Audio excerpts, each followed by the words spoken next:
अपनी स्वायत्तता के लिए संघर्ष कर रहे निर्वासित तिब्बती संसद ने अपनी स्वायत्तता के संघर्ष की 64वीं वर्षगांठ मनाई और उसके बाद यूरोपियन प्रतिनिधि मंडल के साथ बैठक कर प्रेस वार्ता करते हुए बयान जारी किए, जिसके तहत उन्होंने कहा कि चीन पहले से ही वर्तमान दलाई लामा के पूर्व जन्म के लिए अपना उम्मीदवार स्थापित करने की तैयारी कर रहा है। अपने आधिकारिक मीडिया के बयान से चीन दुनिया को वर्तमान दलाई लामा के पूर्व जन्म की अपनी पसंद स्थापित करने के अपने दावे के अधिकार की अनिवार्यता की घोषणा कर रहा है। उन्होंने कहा कि चीन की सरकार के लिए ये और कुछ नहीं बल्कि राजनीतिक शक्ति का दावा करने का मामला है। चीन के पास हालांकि इस बाबत कोई ठोस और पुख्ता प्रमाण नहीं है, फिर भी वो अपना बौद्ध समुदाय में अपना दबदबा बरकरार रखने के लिए इस तरह के बयानों को दोहराता रहता है। जबकि सच्चाई ये है कि तुलकुस यानी दलाई लामा के पूर्व जन्म की खोज और मान्यता के लिए पारंपरिक तिब्बती प्रथा में फैसला लेने का अधिकार सिर्फ संबंधित धार्मिक नेताओं को ही रहता है। किसी और को इसमें जबरदस्ती हस्तक्षेप करने का कोई अधिकार नहीं है। निर्वासित तिब्बती सांसद ने यहाँ इस बात का भी जिक्र करते हुए कहा कि वो इस अवसर पर तिब्बत और निर्वासित दोनों जगहों पर तिब्बती लोगों की ओर से भारत की सरकार और लोगों का आभार व्यक्त करते हैं, जिन्होंने हमें पुनर्वास और सहायता की सभी सुविधाएं प्रदान की हैं।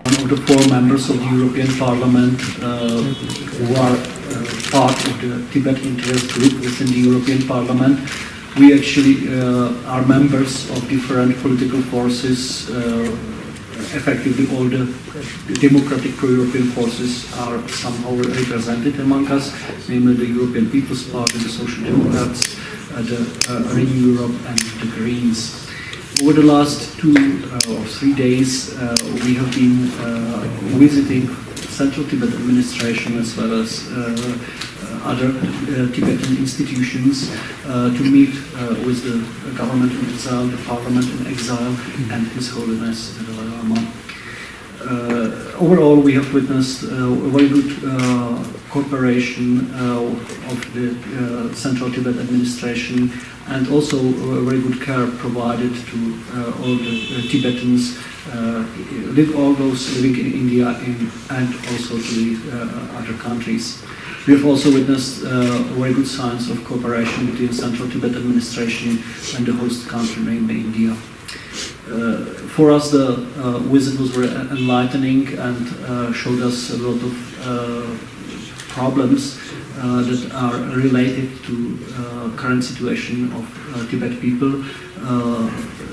namely the problem caused by Chinese occupation, Chinese illegal occupation of Tibet, causing deprivation of freedom, democracy, fundamental rights, and religious freedom of the citizens. We have been discussing the corresponding issues with our hosts. The last visit of His Holiness was very enlightening for us. His Holiness provided very meaningful insights on various topics, speaking about friendship across the nations without differences in religions and ethnicities, as well as very important problems we do share on our planet, namely the global warming. His Holiness specifically warned about its impact. The visit was very enlightening for us, and we greatly appreciate the hospitality of our hosts.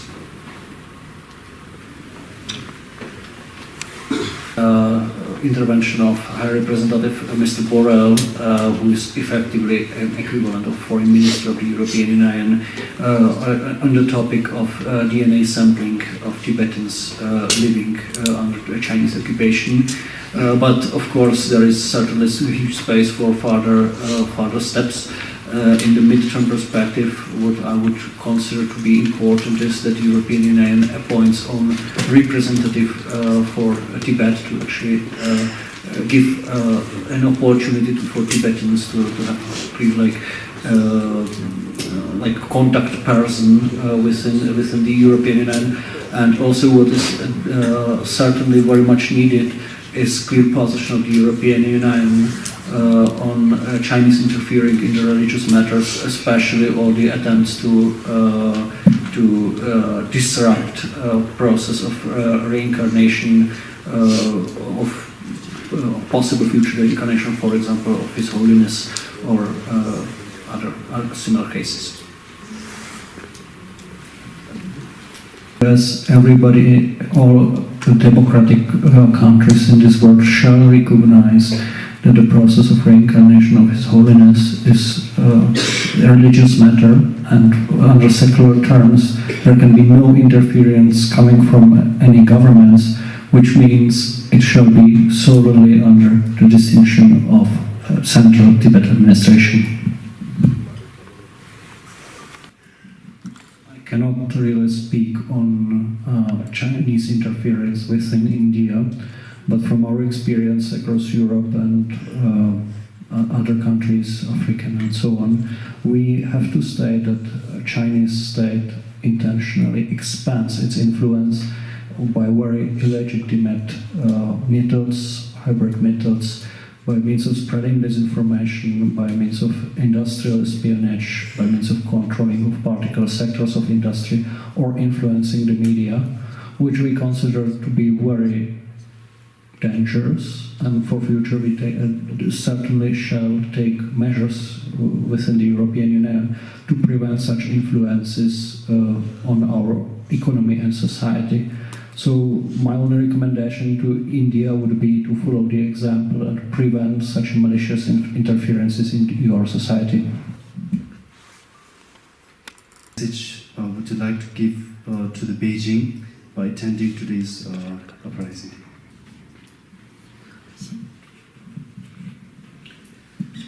I believe the most important message conveyed is that the spirit of uprising still prevails.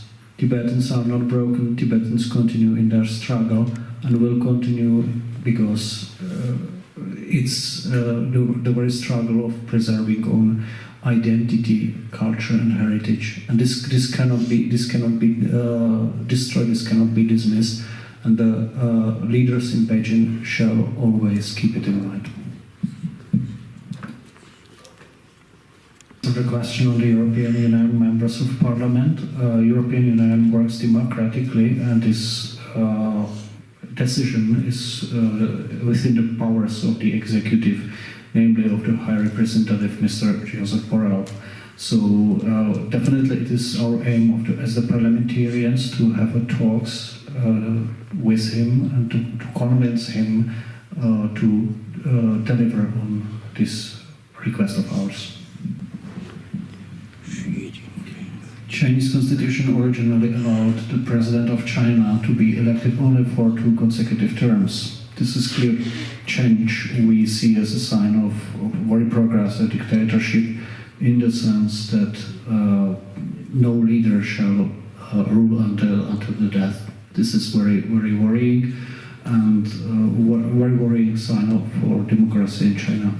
From my own country, from Czechia, as well as from other European countries, is very negative about this sort of dialogue. Effectively creates not many promised jobs or economic opportunities, rather creates more economic dependence, and has no measurable contribution to democracy in China. So I would very strongly war against such an approach, because it is rather dangerous for the countries taking it than contributional in any sense. Very interesting and very enlightening. I must say His Holiness is very healthy, and I found that in a way very intriguing and somehow informal in the sense of approach. I mean, this is not the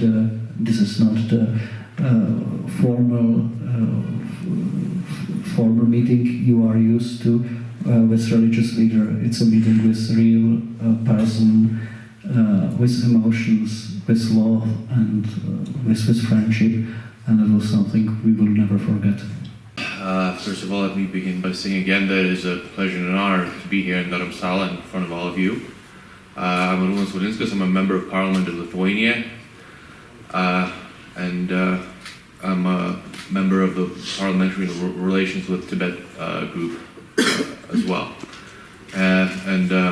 It's truly fascinating to see what Tibetan people in exile have done with organizing themselves and maintaining their democracy, because in Lithuania, the parliament is one of the least trusted institutions, least liked institutions in the whole country, and sometimes it seems that we take many things for granted. While seeing how you have managed to organize yourselves to maintain this idea and to put it into practice despite all the difficulties is truly inspiring and truly something to take home. As I mentioned before, I'm a member of Parliamentary Relations with Tibet group, and it's one of many groups that exist in Lithuania that are supportive of the cause of Tibet, parliamentary, non-parliamentary, NGOs, so on and so forth. We have many intellectuals, some of them who have passed away, some of our greatest minds in Lithuania who have contributed greatly to spreading the message of Tibet in Lithuania, and I would even say somewhat abroad. It sometimes might seem strange that countries that are as distant as ours have such an interesting connection, and that Lithuanians have sometimes an obsession with Tibet. But if you think about it in a deeper way, it stops being strange, because, as I mentioned today in my speech, our nations have gone through similar trials and tribulations. The culmination of our fight has been different, or now is different. I sincerely hope, and I would like to say no, that your struggle will eventually culminate again in freedom as it has for us. And these kinds of trials, they change a nation. First of all, they forge it, they allow it to take very specific form, but in another way, it allows it to transcend itself. That's why, for example, if we take Ukraine, Lithuanians have no problem saying, I am Ukraine, I am Ukraine. Obviously, we're not. We don't speak the language, we have a different religion, a different denomination at least, we live in a different country, but we don't see a contradiction in that, because it's not about those things, it's not about cultural differences, it's not about religious differences, it's about being a victim of oppression. That's what makes us similar. That's why we Lithuanians can say we are Ukrainians. That's why I can say, sitting here today, that I am Tibetan. And in a way, coming here to Dharamsala, 6,000 kilometers away, is in a very interesting way also coming home. So this has been a very, very enlightening, very profound experience. And we have been shown, I believe, that I speak for all of us, nothing but great kindness and generosity by your people, despite the fact that you yourself have gone through great trials and tribulations, and seeing your spirit not broken but forged and strengthened by your experiences is something that is truly inspiring. So thank you for that. Efforts of your country for the Tibetan suffering in Tibet.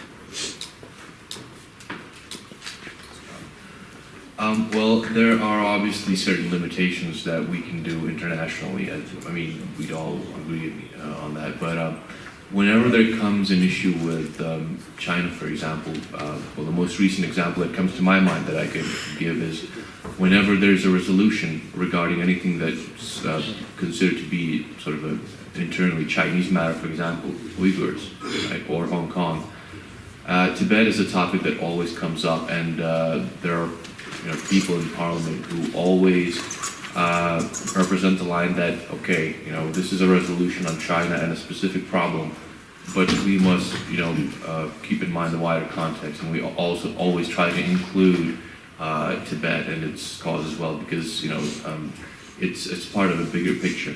So one of the main ways that I believe that China hopes this Tibetan problem, from their perspective, will resolve itself, is that the world will simply get tired, or it will forget eventually. That's one of the lines of our Lithuanian intellectual Leonidas Donskis, who said that that's one of the ways in which China hopes that Tibet will simply move into history and then even into oblivion, essentially.